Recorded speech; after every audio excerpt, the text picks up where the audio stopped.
Yeah, I think I'll start. I think the thing I thought about community is that the thing we need to remember as we kind of work is that community it's not a one-way street. It's not about rescuing a group of poor people or whatever.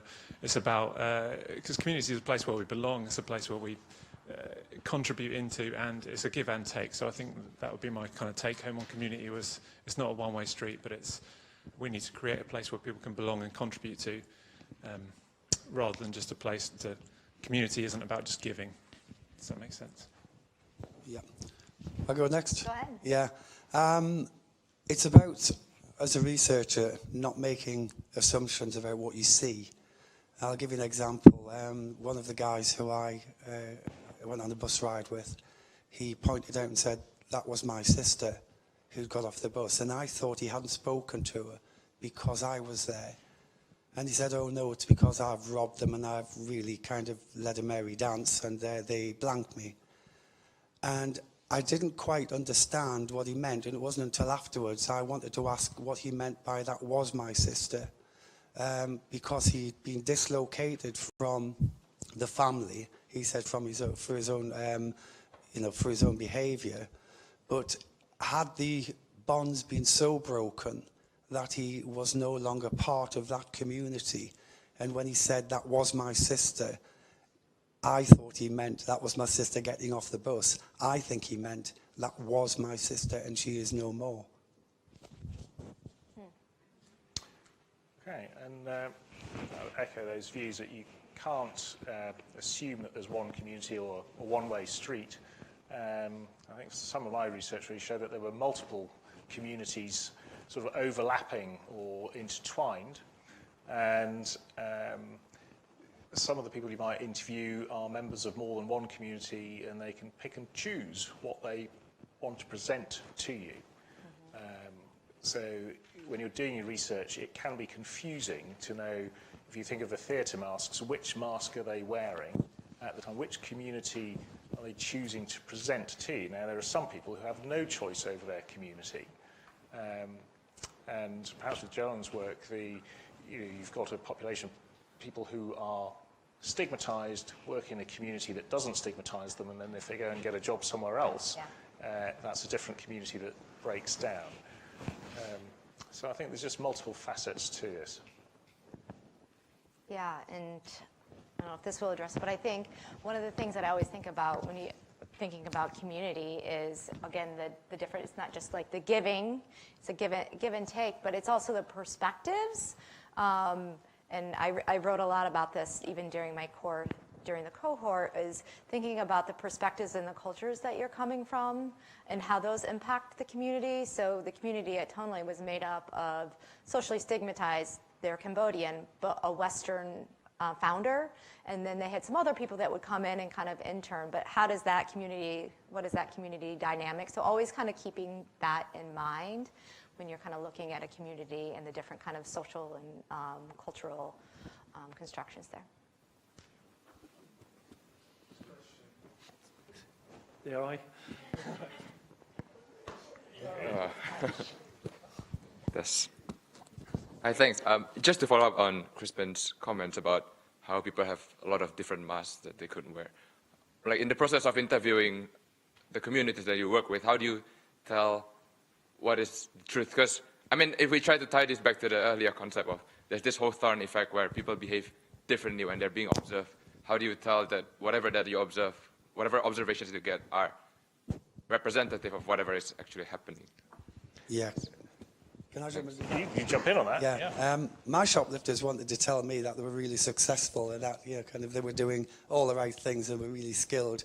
But in actual fact, if you spend enough time and you ask skilled questions and you observe without intruding too much, the masks do drop. And you actually do see the real human side, which is why my particular topic about does shoplifting bring social benefit, it might do, but actually not in the sense that we would call social benefit. Usually it's an alternative to something that's worse than they've already experienced. But the mask does drop if you spend enough time with people and you see instances, just glimpses of quite often sad and lost lives quite often. Well, I think from my perspective, something I didn't present really, there were several sources of data. So the review was quite interesting because in a way that was covert work, really. So people weren't knowing that, they didn't know they were being interviewed, as it were, or that their presentation of their review was being analysed or the script was being analysed. But preceding that, I had looked at the national national staff surveys, and I was very fortunate to have access to some of that data that was cut in a completely different way with a different granularity that doesn't get published and doesn't get promoted. But I was able to get down to my hospital level and emergency department workers, not to the individual, but the groups of workers. So I could have an analysis of clerical workers on their national staff survey from my emergency department. I could have a review of consultant emergency department doctors from my department, and I could have senior staff nurses or radiographers. So there's a whole patchwork of individuals that I could get some supposedly robust national data from, that they had volunteered voluntarily, so without any constraints. And then that created a slight lens to interpret reports. We had a listening event where people could just write comments anonymously on big pieces of A1 paper, and that could be themed. And again, because it was anonymous, I think people were quite open with it.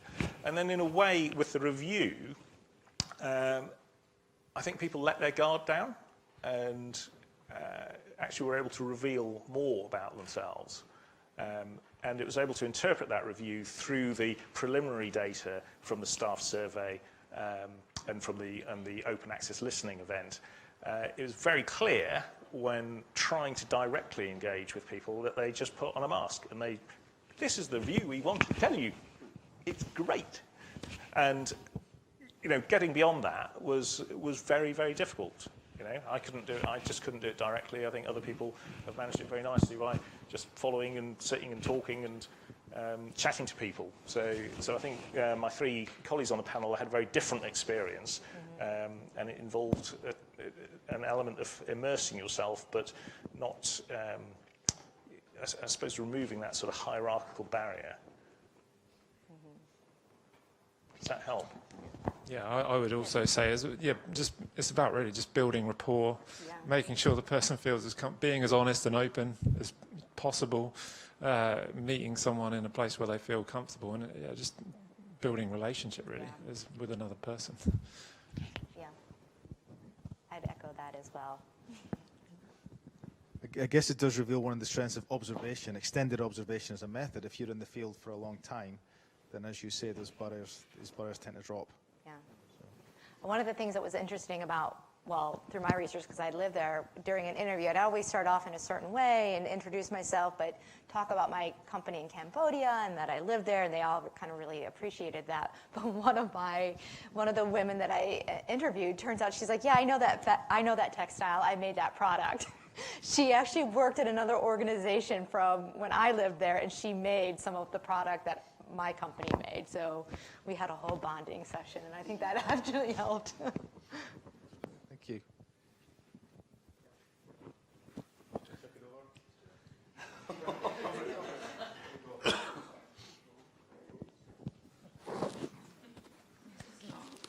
Hi. So my question really is, I think all the research topics can be seen or conducted from other disciplines as well, like anthropology or sociology. So my question really is, what are the unique social innovation bits of each of your research, whether it's like research methodology or like whatever, like what do you think is unique about your research on that point? I'll take that one first. I think that through all kind of my reading, when you look at kind of organizational theory from a management perspective, like a business school, all of that, and then coupled with stigma or this population that I was doing, so women in the global south that aren't working in a corporate environment necessarily, there's no research on that. Typically what I've seen, you know, you might see that they're looking at women in a factory on their wages, the improvement from that, or financial inclusion, but from a different international development perspective. But there's never crossover from looking at kind of management theory of looking at this population and what work means to them. So that's, to me, the biggest contribution there. I think in my world of work, there's been a lot of research and literature on individual stigma as attached to people or groups of people with conditions.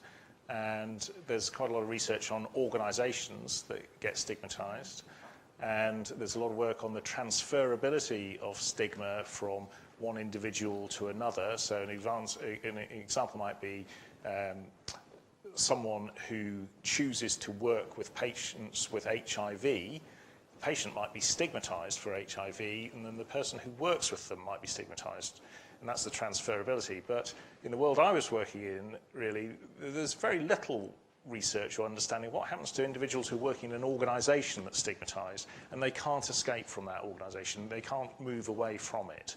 And there are subsets, so you could say the individual worker, or you could say the department. So in my case, the Department of Emergency Medicine can't move itself away from the hospital. The hospital can't move itself from the emergency department. They can't isolate it or amputate it. Whereas a lot of organisations, they can get rid of a department that's is seen to be failing or stigmatised or something that they don't want to be associated with. An organisation can just cut that bit off and shove it away. And you can't do that in certain civic structures, an example being a major hospital. So the unique element really is what happens when you can't when you can't distinguish yourself, that Mobius bit where you've got this tension, this duality. I think that's the difference that I was looking at. Yeah, I suppose the bit that I was trying to emphasise was that, first of all, we shouldn't always try to find a solution to everything straight away. We're not all the caped crusaders that many social innovators are portrayed to be. And I felt sometimes as if my work was a bit pedestrian, believe it or not, because I wasn't trying to solve the problem of shoplifting. I suppose the other bit which I kind of held on to was the sense that social innovation still has not got its head around anti-social innovation. It's still an emerging field, I think, and I think there's a lot of work that could be done to promote that. But again, it has to be done very carefully in terms of not looking to, I suppose, you know, face the accusation that you're excusing antisocial behaviour or breaking the law. But I hope that what I had produced gives people food for thought within the social innovation context. It's not just about a criminological kind of perspective. Yeah, for me, I think thinking of applying sense-making theory to homeless people to try and really understand their journey, and the kind of contribution of this term sense blocking is new. So like an active kind of attempt to not make sense of what's happening because the extreme emotion is too extreme. So I saw that in both the homeless people, but also what I didn't talk about. I think I also saw that in some workers when they're kind of faced with this opportunity to either allow someone into a night shelter or not allow someone into a night shelter. And often it felt like they would kind of sense block, not with drugs or alcohol, thankfully, but they would sense block maybe with,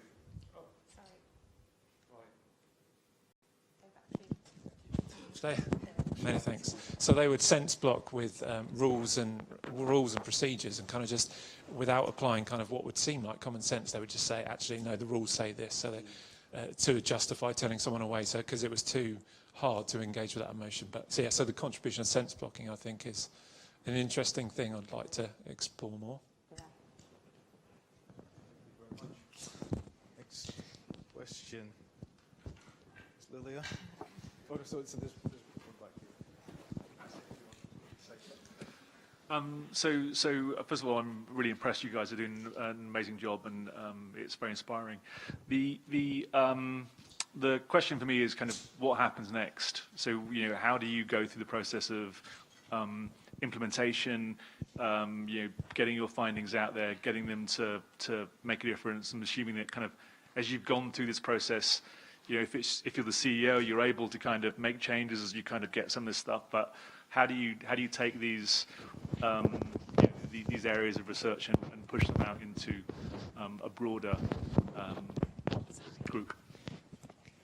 I think it's whether you want to or not, because many of you will feel when you finished your piece of research that you really haven't done justice to the subject that you really wanted to do justice to. And part of the reasoning that people engaged with me on the streets particularly was they wanted a story to be told. And it's really difficult to feel that you have told their story adequately. So at the moment, I, from my part, don't feel that I kind of want to pursue it in that way. It may be actually that I want to write a novel. It's inspired me in that way.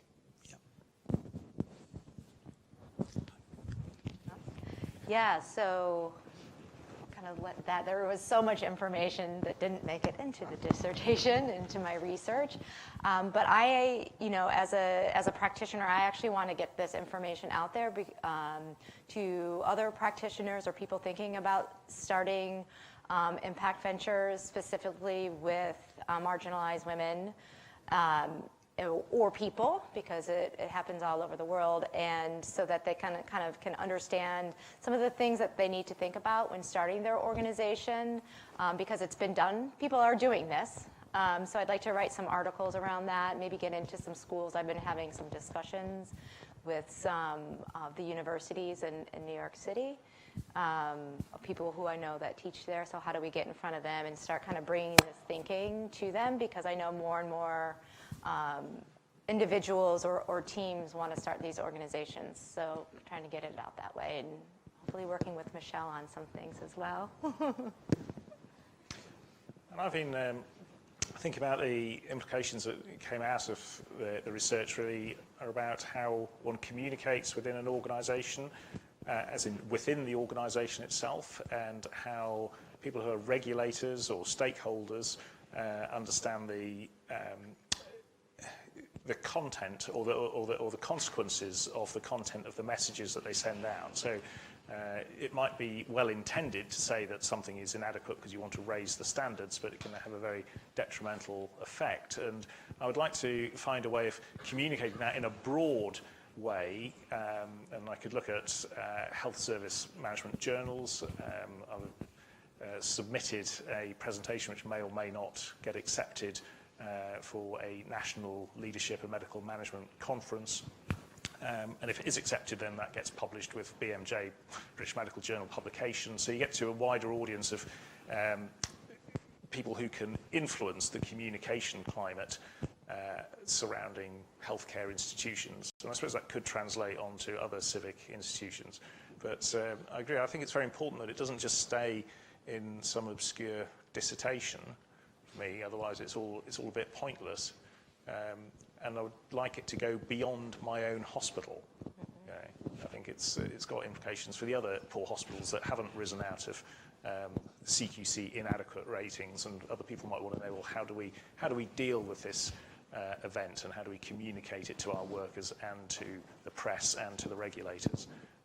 Ideally, trying to change the conversation or the tone from the regulators would be helpful. Oh no, so yeah, I mean, similarly, I would like to get it into more than just my organisation. I think we can think about how we run our services. Actually, I found it quite a lot of our kind of services are communal, just because we're limited for space. But I think that's actually, there's some positives about that. But also to get the message and the importance of community and building relationships into the community and into kind of policy, I think is really important, because lots of people want to help homeless people. Lots of communities want to help homeless people.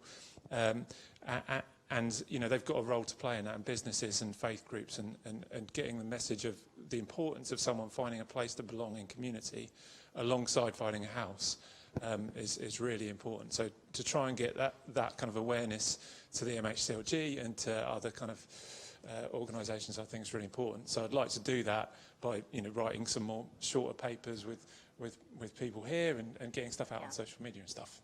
I will add, I forgot because I remember saying this to the women when I was there, I actually want to get the research back in front of them in some capacity so that they can have reaction or you know, what do they think about it? Because I think it's important that their voices also kind of be heard in the respect that, like, hey, you participated in this.